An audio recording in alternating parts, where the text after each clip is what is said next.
तो मेरा पहला सवाल आपसे कि प्राण प्रतिष्ठा के लिए धर्मशास्त्र क्या कहते हैं?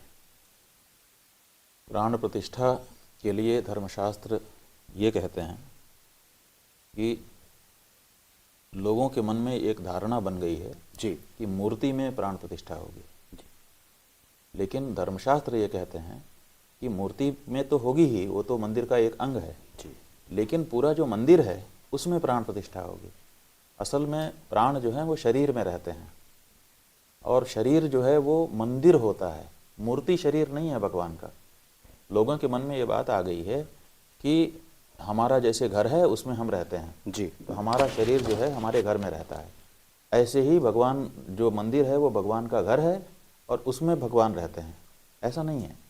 धर्मशास्त्र की दृष्टि से जो मंदिर है वो भगवान का शरीर है और उसमें जो मूर्ति है वो जीव है, जीवात्मा। जी तो ये जो दृष्टि है इसको स्पष्ट रूप से समझ ना सकने के कारण लोग समझ रहे हैं कि हम घर बना करके उसमें भगवान को प्रतिष्ठित कर देंगे।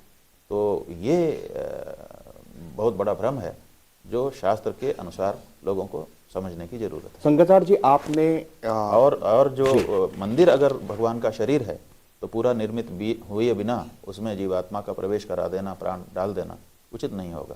क्यों? क्योंकि वो अभी पूरे अंग उसके बने ही नहीं, वो तो विकलांग है, हीनांग है, आप कह लो दिव्यांग है।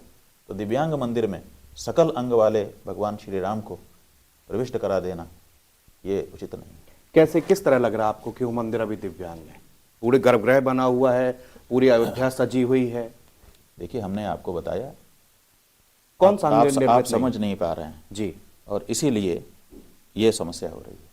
फिर से समझाते हैं जी धर्मशास्त्र की दृष्टि से मूर्ति जीव है, जैसे आपके शरीर में जीव है, लेकिन आपका शरीर जब होगा तो उसी में जीव का प्रवेश कराया जाएगा।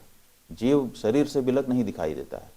तो ऐसी स्थिति में जो मंदिर है उसमें प्रतिष्ठा होना है और मंदिर में जो नींव है वो उनके चरण हैं और फिर ऐसे धीरे धीरे उठता जाता है एक एक अंग।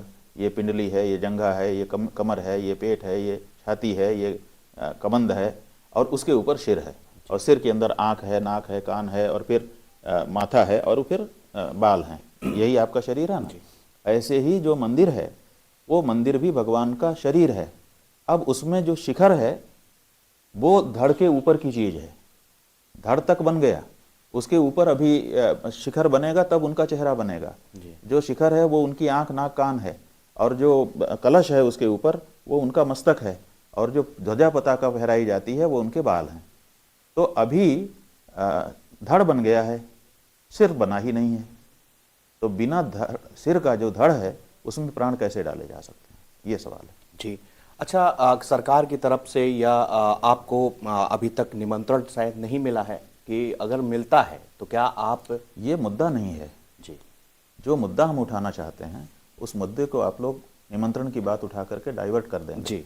लोगों को दूसरी बात समझ में आ जाएगी। लोग समझेंगे कि इनको निमंत्रण नहीं मिला इसीलिए इनके मन में कुछ भावना है कि हमको क्यों नहीं निमंत्रित किया, इसीलिए ये सब कह रहे हैं, ऐसा लोग समझने लगेंगे जी। तो इसलिए ये मुद्दा नहीं है। जी। मुद्दा ये है कि मंदिर भगवान का शरीर है, शरीर अभी